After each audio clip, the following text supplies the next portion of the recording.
ఏపీలో 16 ఏళ్ల పిల్లలకు సోషల్ మీడియా నిషేధం. ఆస్ట్రేలియా ప్రభుత్వం 16 ఏళ్ల లోపు పిల్లలు సోషల్ మీడియా వాడకుండా నిషేధం విధించిన సంగతి తెలిసిందే. ఈ చట్టం ఇప్పటికే అమల్లోకి రావడంతో భారత్లో కూడా అమలు చేస్తే బాగుంటుందనే వాదన తెరపైకొచ్చింది.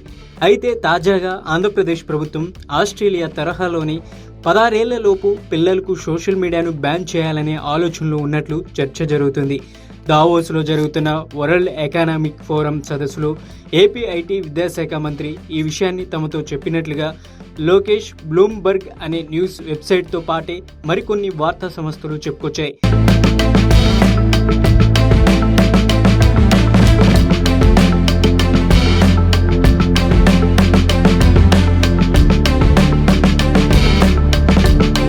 ఇక విషయంలోకి వెళ్తే ఆంధ్రప్రదేశ్లో 16 ఏళ్ల లోపు పిల్లలపై సోషల్ మీడియా నిషేధం విధించే దిశగా ప్రభుత్వం అడుగులు వేస్తుంది. ప్రధానంగా దానికి సంబంధించినటువంటి ఇప్పటికే చిన్నారుల మానసిక ఆరోగ్యం, ఆన్లైన్ భద్రతను దృష్టిలో ఉంచుకొని 16 ఏళ్ల లోపు పిల్లలు సోషల్ మీడియా వినియోగించకుండా నిషేధం విధించాలని ఆంధ్రప్రదేశ్ ప్రభుత్వం యోచిస్తుంది. ఇక ఐటీ విద్యాశాఖ మంత్రి నారా లోకేష్ ఈ అంశాన్ని ప్రస్తావిస్తూ ఆస్ట్రేలియా ప్రభుత్వం అమలు చేసిన సోషల్ మీడియా బ్యాన్ నమూనాను ఏపీలో కూడా అధ్యయనం చేస్తున్నట్లు తెలిపారు.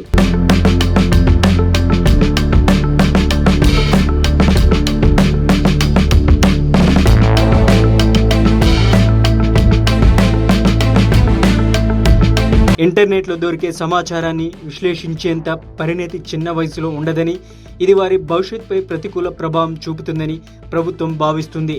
ప్రస్తుత కాలంలో సైబర్ బుల్లీయింగ్, అశ్లీలత, సోషల్ మీడియా వ్యసనం వల్ల చిన్నారులు తీవ్రమైన మానసిక ఒత్తిడికి లోనవుతున్నారు.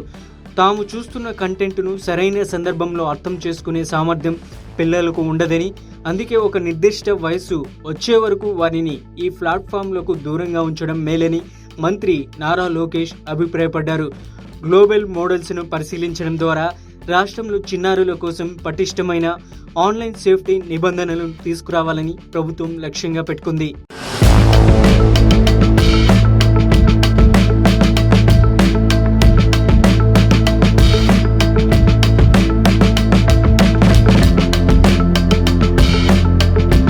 ఈ నిషేధాన్ని అమలు చేయడం ప్రభుత్వానికి ఒక పెద్ద సవాలుగా మారనుంది. పిల్లల వయసును నిర్ధారించే ఏజ్ వెరిఫికేషన్ టెక్నాలజీని ఎలా వాడాలి, సోషల్ మీడియా సంస్థలు ఈ నిబంధనలు పాటించేలా ఎలా ఒత్తిడి తీసుకురావాలని అనే అంశాలపై ఐటీ శాఖ కసరత్తు చేస్తుంది. కేవలం చట్టం మాత్రమే కాకుండా తల్లిదండ్రులలో అవగాహన కల్పించడం, ప్రత్యామ్నాయ విద్యాపరమైన కంటెంట్ను అందుబాటులోకి తీసుకురావడం ద్వారానే ఈ లక్ష్యం నెరవేరుతుందని నిపుణులు చెబుతున్నారు.